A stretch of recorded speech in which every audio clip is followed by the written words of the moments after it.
Une gastronomie qui lui ressemble, chaleureuse et généreuse. Bonjour Hélène Darroze. Bonjour. Vous avez été sacrée par le guide Michelin, plusieurs étoiles, et puis chef féminine, la meilleure du monde. Et aujourd'hui, vous continuez comme ça à nous enchanter, à chanter nos papilles. Vous publiez un livre qui s'appelle Joya. Oui, Joya, ça veut dire la joie, c'est du béarnais.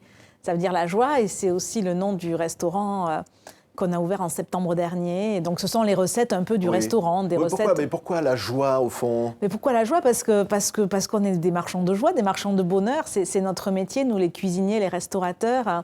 C'est comme ça que je nous qualifie. Et voilà, donc ça faisait du sens d'appeler mon restaurant comme ça. Alors, c'est un restaurant de plus qui célèbre la gastronomie française à travers le monde. Vous avez travaillé à Londres, vous avez travaillé avec Ducasse. Aujourd'hui, vous êtes célébré. On dit comment? Qu'est-ce qui fait qu'on est comme ça, chef? Moi, je suis la 4e génération d'une famille de cuisiniers, donc je suis presque tombée dans la marmite dedans, quoi, quand j'étais enfant, quoi. Donc voilà, je crois que c'est dans mon ADN, c'est ma passion, et j'ai la chance de la vivre, et voilà, Oui. C'est ma vie, quoi. Quand je disais c'est généreux, et finalement ça vous ressemble au fond, c'est la cuisine qui est soi-même, quoi. Oui, alors Joya, c'est vraiment le restaurant en plus où, voilà, moi j'ai voulu un restaurant qui ressemble à cette ambiance, cette atmosphère à la maison, une ambiance donc de générosité, de partage, et on y mange la cuisine que je peux servir à mes amis, à ma famille, des plats qu'on met comme ça sur la table et qu'on partage avec des produits simples mais goûteux, voilà. Ouais, si je vous cite alors le short ribs de bœuf Angus, les patates croustillantes au brebis basque et romarin, les champignons comme chez Amaya, c'est ça vos plats, hein? C'est ça, ce sont des plats, voilà, c'est vraiment des cocottes qu'on met au milieu de la table, des pièces de viande à découper, des garnitures à partager, c'est vraiment une cuisine de générosité, une cuisine qui parle un peu à tout le monde, en fait. Tout le monde s'y retrouve. Tout le monde, c'est marrant le nombre de personnes qui disent « Oh là là, mais ça se riz au lait, ça me rappelle tellement celui que me faisait ma grand-mère. Oh là là, mais ces œufs cuisinés comme ça me rappelle mon enfance. » Les madeleines au citron et à l'huile d'olive. C'est les madeleines de tout le monde, de Proust, mais c'est les madeleines des souvenirs. Exactement. Tout le monde a un souvenir de madeleine, c'est pas possible. Donc ces madeleines-là, on les donne automatiquement à la fin de chaque repas à tous les clients. Finalement, c'est quoi la grande cuisine? Parce qu'on dit la grande cuisine. Mais au fond, vous vous dites, c'est se sentir chez soi, en fait, dans un restaurant. La grande cuisine, c'est d'abord de bons produits. Je pense qu'il n'y a pas de grande cuisine sans bons produits. C'est déjà sourcer les meilleurs produits, avoir une complicité avec ceux qui produisent, ceux qui chassent, ceux qui pêchent, ceux qui font pousser. Ça, je pense que c'est déjà ça. Et ensuite, voilà, c'est mettre beaucoup d'émotions sur ces produits-là et beaucoup plus que la technique. Moi, je parlerai d'émotion, c'est raconter un peu de son histoire, c'est faire partager ce qu'on est. Oui, parce que ça remonte à 1895, là, dans votre famille, hein, je crois, le premier restaurant ouvert. Exactement, c'était mon arrière-grand-père et mon arrière-arrière-grand-mère. Voilà, c'est ça, exactement. Et au fond, c'est une tradition, mais derrière ça, il y a une forme de culture. Alors, c'est le Sud-Ouest. Oui. Quelque part, en vous, il y a ça. Voilà, moi, en fait, j'ai cette double chance, c'est que, premièrement, je viens d'une famille de cuisiniers, donc j'ai vraiment grandi là-dedans, mais au-delà de ça, c'était dans le Sud-Ouest, plus particulièrement dans les Landes, avec quand même une grand-mère aussi qui était du Pays Basque. Et donc, dans ce sud-ouest-là, c'est les produits, c'est l'art de vivre, c'est l'art de recevoir, c'est vraiment ça fait partie de notre culture, ça fait partie de notre éducation, le bien manger. Alors quand on voit votre bouquin, Hélène Darroze, hein, il y a le petit déjeuner, il y a le lunch, il y a l'after, il y a le tea time, il y a tout ça. Enfin, on a l'impression qu'on va manger toute la journée, hein, attention. L'idée de ce restaurant de Joya, c'était un peu ça, quoi. C'est que tous les moments de la journée sont ponctués par un moment de partage autour d'une bonne assiette. Voilà. Et alors on peut manger du foie gras au petit déjeuner. Et pourquoi pas? En tous les cas, du boudin. Tout le monde est un peu surpris et me dit, mais du boudin au petit déjeuner? Oui, du boudin au petit déjeuner. Oui, à l'after house, je vous cite des pets de nonnes. Hein, c'est une tradition. C'est ma grand-mère qui faisait ça. C'était des beignets, comme ça, tout simplement, qu'on trempait dans une sauce au chocolat. Et donc, voilà, on peut avoir ça à Joya de temps en temps. Au tea time, le chocolat chaud au parfum de mandarine, moi, ça me va. Le chocolat chaud, ça, c'était quand je rentrais de l'école. J'avais toujours un chocolat chaud ou une tasse de quelque chose qui m'attendait comme goûter, quoi. Ouais. Donc, et alors au lunch, il y a les moules de tonton Claude. Oui, alors ça, vrai, les moules de tonton Claude, c'est en famille, hein. voilà, ça c'est vraiment une institution dans la famille. C'est mon oncle Claude qui avait son restaurant à Langon. Maintenant, c'est mon cousin qui a repris, mais je crois qu'il a toujours le plat lui aussi à la carte. C'est des moules toutes simples. C'est une salade de moules toute simple avec beaucoup d'herbes et beaucoup de parfums. Et il n'y a pas un repas de famille. Tous les étés, tout le clan d'Arros se retrouve. On est 50 à se retrouver. Et peu importe où c'est, et peu importe le thème de la fête, il y a toujours les moules de tonton Claude parce que c'est juste du bonheur. Oui, alors on vous a évidemment Top Chef. C'est qu'au fond, c'est une démocratisation de ce qu'on pourrait appeler la gastronomie, en fait. Que oui, tout le monde aujourd'hui se passionne pour ça. Oui, oui. Et Top Chef, c'est un super vecteur de transmission, quoi. Hein. Notre métier...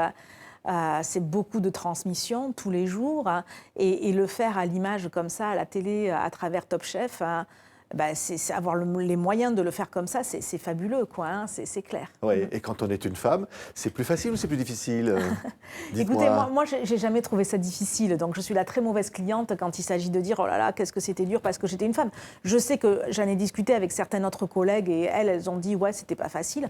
Moi, non, je trouve que... Il n'y en a pas beaucoup des femmes chefs. Il y a Madame Pic, il y a vous. Aujourd'hui, il y en a de plus en plus et j'espère que ça va continuer. Oui. Hein, mais c'est vrai qu'avec Anne-Sophie, on a, je pense, été les deux personnes qui avons un peu donné l'exemple et créé, suscité des vocations, et c'est bien. Oui, bien. Oui. Alors, quand on est une femme, c'est pas toujours facile.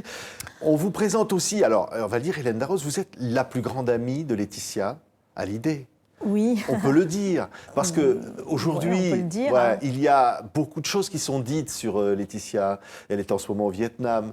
Oui, hein, elle est au Vietnam pour notre association. Il y a des choses qui vous énervent, il y a des choses qui vous révoltent. Oui, bien sûr, parce que voilà, on oublie. Il faut juste pas oublier, remettre les choses au centre, quoi. Hein. Ça a été la dernière femme de Johnny pendant 23 ans, qui a combattu beaucoup des démons de Johnny, qui a réussi à lui donner un équilibre et du bonheur, je peux en témoigner, les dernières années, hein, parce que c'est vrai que quand elle est arrivée... Mais on entend dire qu'elle n'est pas une bonne mère, on entend dire des choses comme ça. Ce sont des choses qui m'horripilent. Moi, pour moi, elle reste un exemple de maman. Je m'inspire d'elle tous les jours. Et quand on voit aujourd'hui l'équilibre de ces deux petites filles, malgré la tourmente qu'elles ont connue... Vous êtes la marraine de Joy. Hein. Oui, je suis la marraine de Joy, ouais. Ces petites filles qui ont connu la maladie déjà du papa, qui aura été très difficile à vivre, et puis après la perte et le deuil, et puis après toutes les polémiques, quand on voit comment elles arrivent à être équilibrées, à être saines, heureuses... Elles n'en souffrent pas de ça? C'est sûr qu'elles en souffrent. Perdre un papa, c'est déjà une telle... Mais de tout ce qui est dit... en tous les cas, Laetitia arrive à faire qu'elle prenne beaucoup de recul et de hauteur. Et voilà, et je trouve que du coup, c'est plutôt un hommage qu'il faudrait lui rendre à la maman qu'elle est, plutôt que des choses qui sont complètement débiles. Et, voilà.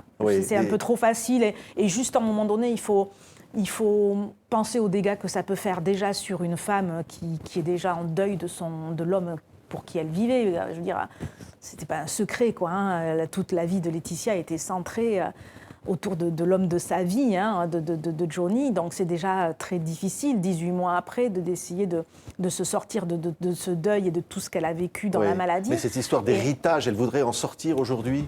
Écoutez, ça, c'est des choses qui ne me regardent pas, qui ne regardent personne, qui ne regardent que eux, et c'est pas à moi à en parler. Voilà. Oui, mais en tous les cas, vous sentez bien, vous qui avez bien connu Johnny, vous sentez bien que c'était sa volonté. Moi, je ne me prononce pas là-dessus parce que, voilà, je sais beaucoup de choses en effet, mais ce sont des choses qui, je pense, ne regardent personne. Voilà. Et je trouve qu'on s'en mêle beaucoup trop et que c'est pas juste, que c'est pas bien et que ce sont des choses que ça concerne une famille, point à la ligne. Par contre, quand j'entends tellement de mensonges et d'injustices se dire autour de mon ami, je réagis. Par exemple, quel mensonge qui vous... Écoutez, on est là pour parler du livre, on n'est pas là pour parler du reste, mais vous avez évoqué le fait de dire que c'est pas qu'elle a des manquements dans son rôle de maman. Bon, ce sont des choses qui moi me peinent énormément et que je trouve d'une injustice et surtout une fois de plus qu'on pense aux conséquences que ça a et sur elle et sur ses deux petites filles. Oui. Voilà. En tous les cas, on lui envoie un message si elle est au Vietnam en ce moment. Hein, parce qu'elle voit les orphelinats, elle voit des choses... Elle travaille en ce moment pour notre association qui qui s'appelle La Bonne Étoile, et elle travaille dans des orphelinats où on a mis en place des ateliers pour aider les enfants handicapés, malades, porteurs du virus HIV, voilà. Et elle fait un boulot phénoménal. J'aimerais tant qu'on arrive à se concentrer sur ce qu'elle fait là, en humanitaire. Ça, on n'en parle pas beaucoup, hélas. On se perd plutôt à dire des choses qui ne sont pas très justes. Oui, voilà. Hélène Darroze, la joie.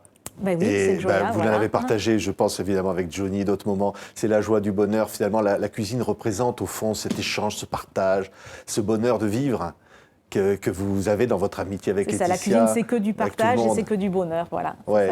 Et ça, vous dites à ceux qui viennent vous voir, quel est le but finalement d'une chef cuisinière? C'est qu'au sortir du restaurant, comment on est? Le but, c'est qu'on revienne. Voilà. Moi, le plus joli des compliments, c'est qu'on revienne vite. Et à Gioia, il y a des gens qui sont là presque tous les midis. Donc je me dis, ça va, c'est gagné. Voilà. Et c'est à la portée de tous? Est-ce qu'on peut s'offrir? Oh, Gioia, c'est un restaurant que j'ai voulu accessible à tous. Il y a un menu déjeuner à 29 €. Donc je pense que c'est quand même quelque chose qu'on peut s'offrir de temps en temps, voire régulièrement. Ouais. Ce qui est beau, par exemple, il y a la recette du pain perdu au parmesan reggiano et truffes noires du Périgord. On se dit que tout le monde peut le faire ou pas? Oui, ça, c'est pas difficile à faire. Il suffit d'avoir la truffe noire et ça ne peut se faire qu'en hiver parce que, bien sûr, il faut respecter la saison. Ouais. Et puis le souvenir de nos grands-mères. Exactement. Parce que c'est beau, une recette au pain perdu. Bah oui. Moi, en tous les cas, c'est de mes grands-mères que je tire mes émotions, et c'est de ces femmes-là qui m'ont appris tant de choses en cuisine, et que ma cuisine est inspirée de ça tous les jours. Merci beaucoup Hélène Darroze. Ça s'appelle Gioia, c'est publié au Cherche Midi, et le hashtag c'est « Si c'est pas le bonheur, ça y ressemble ». Exactement, c'est un peu ma devise, ça. C'est la devise d'Hélène Darroze. Merci beaucoup d'avoir été notre invitée. Merci.